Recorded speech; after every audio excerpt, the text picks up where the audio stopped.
সবজি বিক্রি করছি, সেই সবজি বিক্রি করে মাছের খাদ্য দিচ্ছি।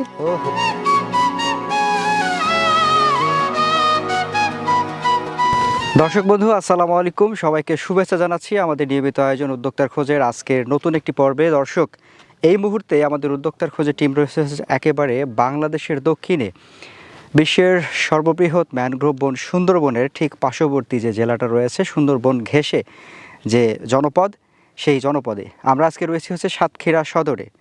দর্শক, সাতক্ষীরা সদরের পায়রাডাঙ্গাতে এসে আমরা যেটা দেখতে পাচ্ছি সেটা হচ্ছে এখানে বিস্তীর্ণ এলাকা জুড়ে প্রচুর হচ্ছে বেড়িবাঁধ রয়েছে।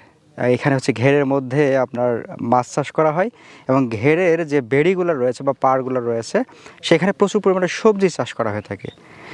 আমরা যে ঘেরটাতে রয়েছি ইনি হচ্ছেন জাহাঙ্গীর আলম ভাই। জাহাঙ্গীর আলম ভাই কিন্তু হচ্ছে দারুণ সুন্দর একটা সিস্টেম করছেন। একদম যে ঘের তার এক কিনারা ঘেঁষে আপনি সে করছে হচ্ছে করলা, এবং এর পাশে বেড়ির উপরের যে জায়গাটা পড়ে থাকে সেই জায়গাতে উনি ইনসাফ সিডের বেনি জাতের একটি বরবটি চাষ করেছেন। দর্শক, আজকে আমরা এই বরবটি আপনাদেরকে দেখাবো, এই জাতটা আসলে কেমন, এই জাতের ফলন কেমন, তিনি বাণিজ্যিকভাবে চাষ করে কেমন লাভবান হতে পারছেন সে বিষয়টি ফুটিয়ে তোলার চেষ্টা করব উদ্যোক্তার খোঁজের ক্যামেরায়। আশা করছি পুরো জুড়ে সঙ্গে থাকবেন এবং উপভোগ করবেন আজকের এই তথ্যচিত্র। চলুন শুরু করা যাক।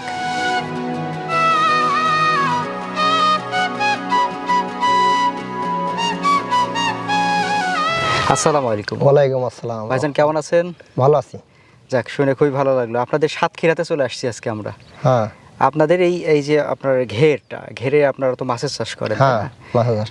এর পাশাপাশি এই যে সবজি যে চাষটা, হ্যাঁ, ঘেরের হচ্ছে পাড় ঘেঁষে, এই সিস্টেমটা আপনারা কত বছর যাবত করছেন? আগে তো এরকম হয়তো এই 10 বছর করছি। 10 বছর আগে শুধু মাছ চাষ করতেন? মাছ চাষ করতাম, এখন আস্তে আস্তে সবজি চাষ। আস্তে আস্তে সবজি চাষ হচ্ছে। আচ্ছা, এখন আপনার এই ঘেরের চারিপাশে কি কি সবজি রয়েছে? এখন উচ্ছি আছে, তরমুজ আছে, বরবটি আছে, করলা, উচ্ছি আছে। আচ্ছা, আজকে আমরা কথা বলবো হচ্ছে বরবটি নিয়ে। হ্যাঁ। আচ্ছা, এটা কি জাতের বরবটি? ইনসাফ সিডের বেনি। ইনসাফ সিডের বেনি। আচ্ছা, আমরা এই বেনি জাতের বরবটি নিয়ে কথা বলবোই, তার আগে একটু আপনার পরিচয়টা জানতে চাইবো। আপনার একটু নাম ঠিকানাটা বলেন।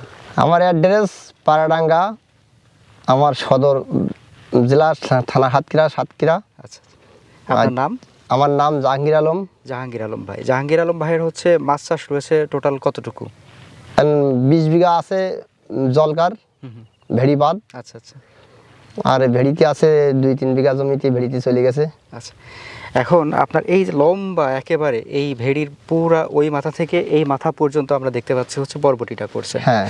বরবটিটা সাধারণত আমরা জানি যে শীতকালে করা হয়, এটা কি একটু আগাম?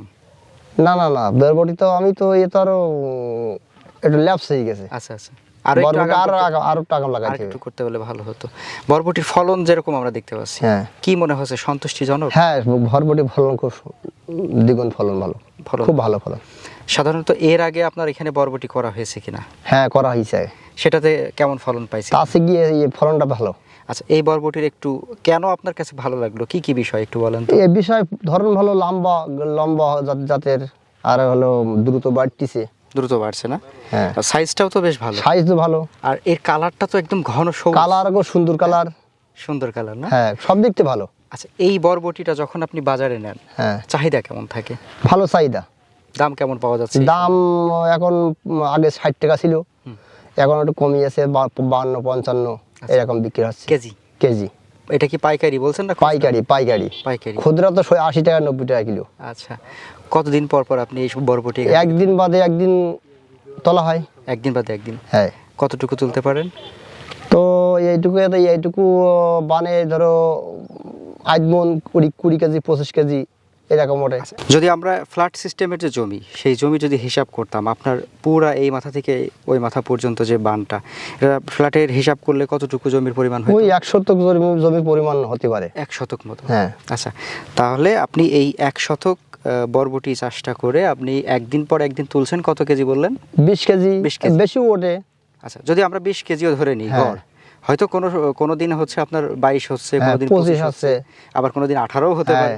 তো গড় যদি আমরা 20 কেজি ধরি তাহলে হচ্ছে আপনার দাম পাচ্ছেন কত? 50-52 করে ধরলেও একদিন পরে একদিন আপনি 1000 টাকার পাচ্ছেন।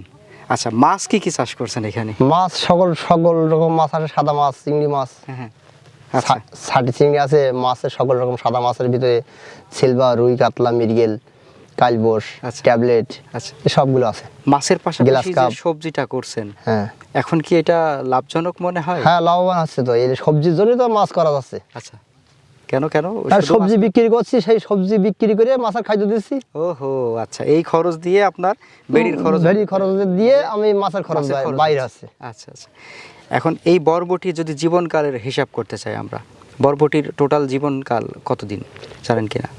1.5 মাস, 1 মাস 40-20 দিন এর জীবনকাল, মানে ফল তোলা যায় তোলা আর যায়। কি, আচ্ছা। ভালো ট্রিটমেন্ট নিলি। আপনারা তো বীজ নিয়ে আসেন, হ্যাঁ, বীজটা কোথা থেকে নিয়ে আসেন এই এলাকাতে? এখন ডাক্তার আলমগীর আরাফাত ডিলাক্স এনার কাছ থেকে নেওয়া হয়, আচ্ছা। নিকটবর্তী। তো বীজটা নিয়ে আসার পরে, বীজটা ধরেন আপনি বীজ বপন করলেন বা বীজ মাটিতে পুঁতলেন, পোতার পরে চারা গজানোর কতদিন পরে আপনি ফুল ফল পান? ও 40 দিন, 30 থেকে 35 দিনের ভিতরে আমি ফল আসে। 30 থেকে 35 দিনের ভিতরে ফল আসে। ফুল ফল তোলা- আসে, ফুল ফল আসে। তোলা যায় কতদিন পরে? ওই 2-5 দিন পরে তোলা যায়, 2-5 দিন ফুল পরে ফল তোলা। আসলেই তোলা দ্রুত তোলা যায়। ধরেন এবার আপনি বরবটি তোলা শুরু করলেন, হ্যাঁ। তখন থেকে কতদিন পর্যন্ত তোলা ওই যায়? 1 মাস 20 দিন রালিং ফল তোলা যায়। 1 মাস 20 দিন। হ্যাঁ, রালিং ফল তোলা যায়। আচ্ছা, সেই হিসাব করলে মোটামুটি এটা আপনি লাভজনক মনে করছেন, এবং বিশেষ করে এই জাতটা চাষ করে আপনি সন্তুষ্ট। হ্যাঁ, সন্তুষ্ট হয়েছে। হ্যাঁ, আচ্ছা, এই বরবটি তুলে এখানে কি করবেন? এবারে টমেটো লাগাবো এই মাঝখানে। আচ্ছা আচ্ছা, তো এই যে এই জাতটা যে ভালো, বা এই জাতটা যে আসলে ভালো রেজাল্ট দিচ্ছে, বা এটার বাজারে চাহিদা আছে, এই ব্যাপারগুলো আপনারা কিভাবে জানেন? আমরা সবজি করেছি তাই বুঝতে পারলাম। আচ্ছা, আমরা তো এই জিনিসটা আমরা করি, লাগাই, হুম। জিনিসটা আমরা লালন পালন করি, আচ্ছা, আচ্ছা। এই জন্য আমরা কোনটা ভালো মন্দ আমরা তো নিজেরাই বুঝি। কিন্তু এই জাত, এই যে বেনি জাত, হ্যাঁ, এটা তো আর আগে করেননি। না, এর আগে করা এই হয়। বেনি জাতটা কিভাবে জানলেন? এই বেনি জাতটা নতুন ডিলিয়ারের কাছ থেকে কইছি যে জাতটা ভালো, আচ্ছা সেই জাতটা লাগাইছি। আচ্ছা, তো যাই হোক, তাহলে আপনার এখানে যারা ওই বেনি জাতের যারা সম্পৃক্ত রয়েছেন, হ্যাঁ। অফিসাররা, তাদের সাথে একটু কথা বলি আমরা। হ্যাঁ, হ্যাঁ, বলেন। আচ্ছা, ঠিক।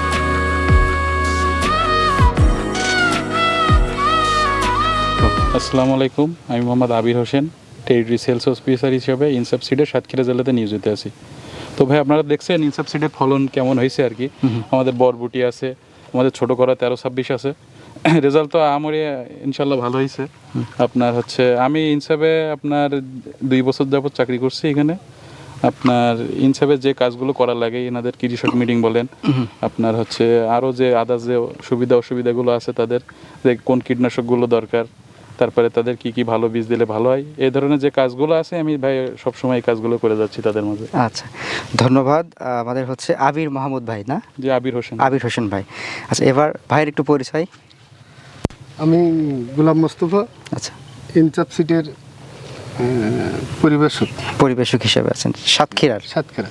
আচ্ছা, আপনার এলাকাতে যে এই ইনসাফ সিডের যে বীজগুলা দিলেন বা সবজিগুলা, ধরেন একটা নতুন একটা জাত সম্পর্কে কৃষকদের বোঝানো, জানানো, সেটা কৃষক পর্যায়ে ভালো রেজাল্ট পাওয়া পর্যন্ত থাকা, তো প্রথমে কি একটু হিমশিম খেতে হয়েছে কিনা? হ্যাঁ, প্রথমত একটা হিমশিম খাইতে হয়েছে। আপনার হলো কৃষক তো নতুন প্রোডাক্ট নিতে চায় না, তারপর আস্তে আস্তে আস্থা যখন চলে এসছে, তখন এবার নতুন প্রোডাক্টও দিলে যে আগে যে ফসলগুলো করেছিলাম সেগুলো ভালো হয়েছে, এটাও ভালো হবে, এই মনে করি আপনার মাঠে কৃষক ভালো বেশি চাষ শুরু করতেছে। আচ্ছা, এখন আপনার প্রতিষ্ঠানে এই জিনিসটা নেওয়ার প্রতি ভিড় কেমন? এখন মাশাআল্লাহ, আল্লাহর রহমতে ভালো ভালো। ভালো। মানে আমরা বলতে পারি যে এখানকার কৃষকরা সন্তুষ্টিজনক ব্যাপার পাচ্ছেন যে ইনসাফ সিড থেকে। জি জি, আচ্ছা, আপনার কাছে কি সকল প্রকারের বীজ আছে কিনা? সকল প্রকারের বীজ। আচ্ছা, যাই হোক দর্শক, আমরা এখানে 2 জন ব্যক্তি পেয়েছিলাম যারা ইনসাফ সিডের সাথে রয়েছেন, এবং পাশাপাশি আমরা কৃষকের বক্তব্য নেওয়ার চেষ্টা করেছি। আশা করছি যারা আপনারা দক্ষিণ অঞ্চল বা সারা বাংলাদেশের বিভিন্ন অঞ্চলে রয়েছেন, যারা হচ্ছে বিভিন্ন ধরনের সবজি চাষ করে থাকেন, বিশেষ করে সাতক্ষীরার আরও যে অঞ্চলগুলোতে যারা আমাদের আজকের পর্বটি দেখছেন, আপনারা যারা বেড়িতে বা হচ্ছে বিভিন্ন আবাদি জমিতে, ফসলি জমিতে যারা সবজি চাষ করেন, তারা এই বেনি জাতের বরবটিটা চাষ করতে পারেন, তাই না? আমরা বলতে পারি নির্দ্বিধায়। নির্দ্বিধায়, হ্যাঁ, নির্দ্বিধায় বলতে। জাহাঙ্গীর আলম ভাই কি বলেন? হ্যাঁ, ভালো। অন্য ভাইদের কি বলবেন, আপনার মতো যারা কৃষক ভাই? এইটাই চাষ করা লাগবে, সে এইটাই লাভবান হওয়া যাবে। লাভবান হয়ে যাবে। যাই হোক, সবাই ভালো থাকবেন, আজকের মতো বিদায় নিচ্ছি। জাহাঙ্গীর ভাই, আসসালামু আলাইকুম। ওয়ালাইকুম আসসালাম রহমতুল্লাহ। ভাই, জি, ভালো থাকবেন, ধন্যবাদ।